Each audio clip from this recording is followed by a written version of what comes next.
Japan इस वक्त top destination है इंडियंस के लिए ट्रैवल करने के लिए, बट ट्विस्ट यहाँ पे है कि वीज़ा का प्रोसेस जितना सिंपल लगता है पेपर्स पे, it is not one size fits all.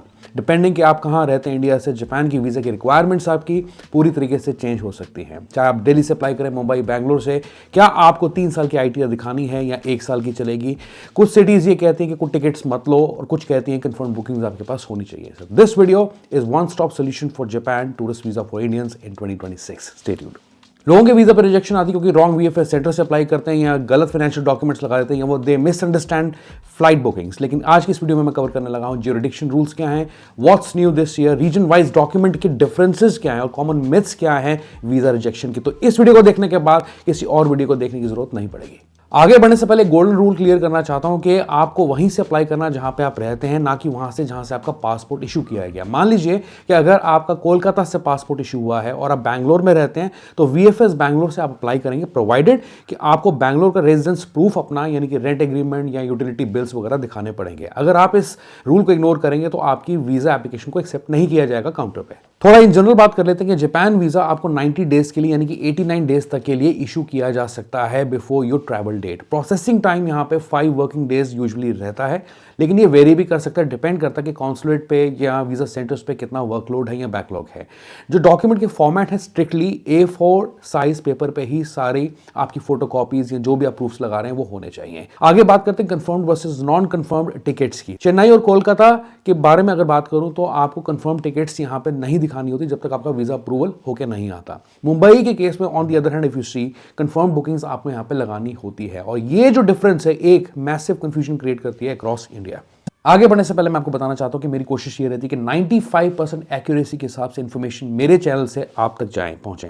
100% तो नहीं हो सकती, लेकिन कोशिश मेरी ये रहती है कि टाइमली इंफॉर्मेशन और सही इंफॉर्मेशन जाए। उसके लिए मैं आपसे रिक्वेस्ट करता हूं कि मेरे चैनल को आप एक्सप्लोर करें।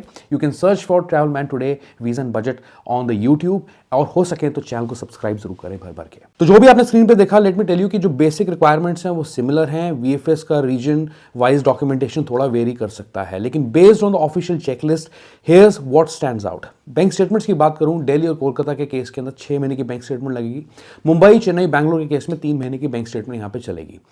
Same visa but different expectations आप इसे कह सकते हैं। अगर मैं ITR की बात करूं यहां पे, this is where it gets serious. तो चेन्नई और कोलकाता के केस में 3 साल की ITR मैंडेटरी है, बैंगलोर के केस में 2 साल की है, मुंबई और दिल्ली के केस में they focus mainly on the latest ITR जो भी आपने लास्ट फाइल की है।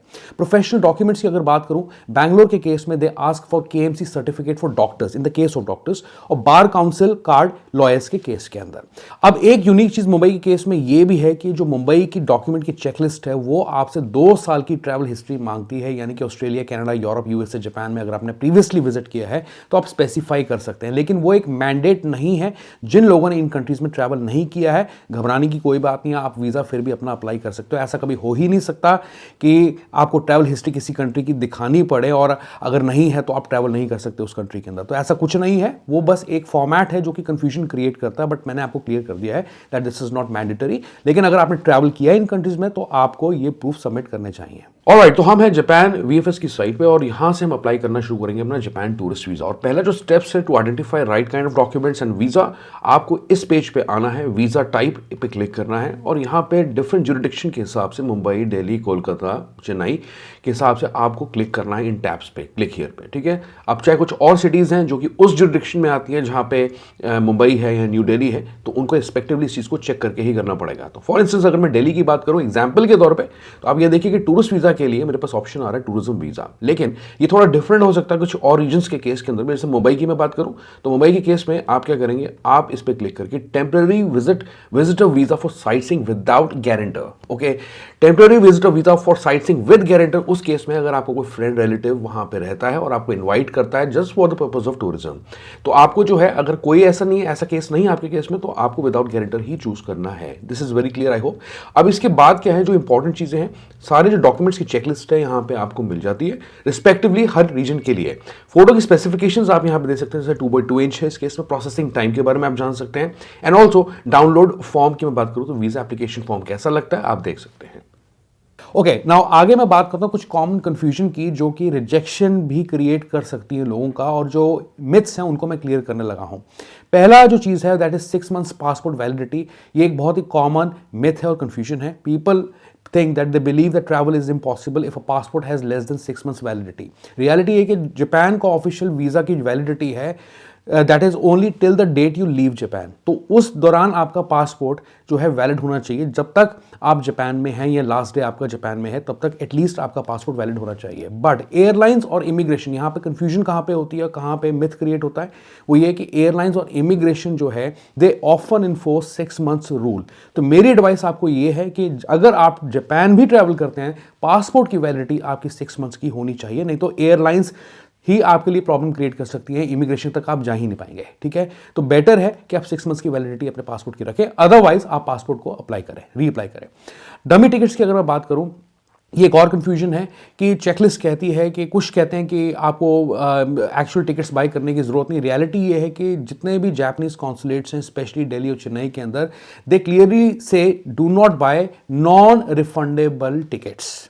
लेकिन अगर आप देखें तो you can submit verifiable flight reservations, not fully paid tickets. तो अगर आप डमी टिकट्स यूज़ करते हैं, मेक श्योर कि वो आपकी जो टिकट है डमी टिकट वैलिड हो। और जब भी आप वीज़ा एप्लीकेशन सबमिट करने जाते हैं, यानी कि जिस भी दिन आप जाते हैं उससे एक दिन पहले ही अपनी डमी टिकट को आप बुक करें, ताकि जो उसका पीएनआर है वो एक्टिवेटेड रहे। क्योंकि यूजुअली डमी टिकट्स के केस के अंदर जो मैक्सिमम पीरियड होता है पीएनआर का, वो 24 से 48 घंटे तक वो वैलिड होता है, उसके बाद वो एक्सपायर कर सकता है। तो यू हैव टू इंश्योर कि आप जाने से ठीक थोड़ा पहले ही डमी टिकट्स को लेके वीज़ा सेंटर में जाएं। क्योंकि यूजुअली क्या होता है, एक चीज़ आप और कर सकते हैं, that you can always check with the VFS or BLS in your respective regions कि आपकी जो एप्लीकेशन है वो कब तक एम्बेसी पहुंच जाएगी। ये चीज़ आप ज़रूर फ़ोन पे इनके कॉन्टैक्ट सेंटर्स पे कॉन्टैक्ट करके कंफर्म कर लें। यूजुअली क्या होता है कि जैसे आप मॉर्निंग में जाते हैं 8 बजे 9 बजे जाते हैं, तो शाम के 4 बजे तक आपकी एप्लीकेशन एम्बेसी पहुंच जाती है। तो just you have to ensure कि अगर ऐसा है then you should book your dummy tickets just way before you travel to the VFS centre. अगर मैं बैंक बैलेंस की बात करूं, कोई ऑफिशियल मिनिमम बैलेंस कहीं पे भी कोट नहीं किया गया, लेकिन प्रैक्टिकली अगर मैं आपको एज एन एक्सपर्ट बताऊं तो आपके अकाउंट में, अगर आप सोलो ट्रैवलर हैं, 2.5 से 4 लाख के बीच में आपके अकाउंट में कुछ भी आप रख सकते हैं, कम ना हो। यानी कि 1-1.5 लाख रुपए अगर आप सोच के जापान का वीज़ा अप्लाई करते हैं, आपका रिजेक्शन आ सकता है। अगर आप 10 से 15 दिन का ट्रिप बनाते हैं, उसको जस्टिफाई करना ज़रूरी है। क्योंकि यूजुअली अगर आप देखें, अगर मैं ऑन एन एवरेज बात करूं तो 6 से 7 हज़ार या 4 से 6 हज़ार के बीच में आपका बजट ट्रैवल रह सकता है पर डे के हिसाब से। तो उस हिसाब से आपको उसके अंदर ये भी देखना है, जो भी आपके अकाउंट में बैलेंस है, कि आप का जो बैलेंस है, एक तो वो रीसेंट डिपॉजिट ना हो, एकदम से सडन डिपॉजिट आपके अकाउंट में नहीं होने चाहिए। आपके बैंक में पिछले 5-6 महीने से कंसिस्टेंटली बैलेंस मेंटेन होना चाहिए, चाहे वो 2.5 का हो, चाहे वो 4 लाख का हो। ठीक है, उससे कम नहीं होना चाहिए। रीज़न बीइंग ये होता है कि इसमें आप एयर टिकट्स भी जोड़ लीजिए, आप इसमें और लॉजिस्टिक्स के खर्चे भी जोड़ लीजिए, आप राइट, हर चीज़ मिला के अगर आप देखेंगे तो 1.5 लाख आपको कम पड़ जाएगा। तो आपको 2.5 से 4 लाख के बीच में कुछ भी रखना, अगर स्पेशली आप 10 से 15 दिन के ट्रिप के लिए जा रहे हैं। अब लोगों को कन्फ्यूजन ये रहती है कि जो जापान का वीज़ा है वो स्टिकर वीज़ा होता है या वो ई वीज़ा होता है। तो अब जो जापान है कुछ टाइम से, पिछले 1 साल से ई वीज़ा के फॉर्म में ही आपको इशू कर रही है। लेकिन इसका मतलब ये नहीं है कि इंडिया से आप ऑनलाइन अप्लाई कर सकते हैं। You have to apply through some authorised travel agents from India. अब बात कर लेते हैं कि कवर लेटर की और आइटनरी की। ये दोनों चीज़ें अलग हैं, पहली बात सेम नहीं है। ठीक है कि हम कवर लेटर के अंदर आइटनरी भी अपनी स्पेसिफाई कर सकते हैं, और मैंने भी किया था, लेकिन हो सके तो आप आइटनरी को अलग से स्पेसिफाई करें एक पेज के अंदर, और एक पेज में आपका कवर लेटर हो, या इन शॉर्ट जो है आप कवर लेटर के अंदर मेंशन कर सकते हैं कि आप कहाँ जाएंगे, लेकिन एक डिटेल आइटनरी का पेज बना के उसमें आपका शेड्यूल ऑफ स्टे होना चाहिए, पहली चीज़। और जो आपका पर्सनल लेटर है, जो कवर लेटर है, उसके अंदर ये होना चाहिए कि आप जापान क्यों विजिट कर रहे हैं, like for the purpose of tourism, और आप अपने एक्सपेंसेस सारे बेयर करेंगे। ठीक है, और आइटनरी आप अलग से डे वाइज बनाना कि आप यहाँ से यहाँ जाएंगे, 4 दिन आप टोक्यो में हैं, 4 दिन आप ओसाका में हैं या क्योटो के अंदर है, तो वैसे आपको अकॉर्डिंगली डे वाइज दिखाना चाहिए। ठीक है, आगे बात करते हो फोटोज की। 80% फेस रूल यहाँ पे यूज होता है, यानी कि इंस्टेंट रिजेक्शन आ जाएगा अगर आपके 80% फेस कवरेज नहीं है या आप इंडियन पासपोर्ट होल्डर हैं। तो जापान वीज़ा के लिए फोटो की रिक्वायरमेंट बहुत ही स्ट्रिक्ट है, जो कि आप एक्चुअली वीएफएस की साइट्स पर जाकर रिस्पेक्टिव रीजन्स की वहाँ से आप स्पेसिफिकेशन फोटोज की चेक कर सकते हैं। वैसे 2x2 इंच की होती है या 45x35 mm की होती है with 80% of the fame coverage.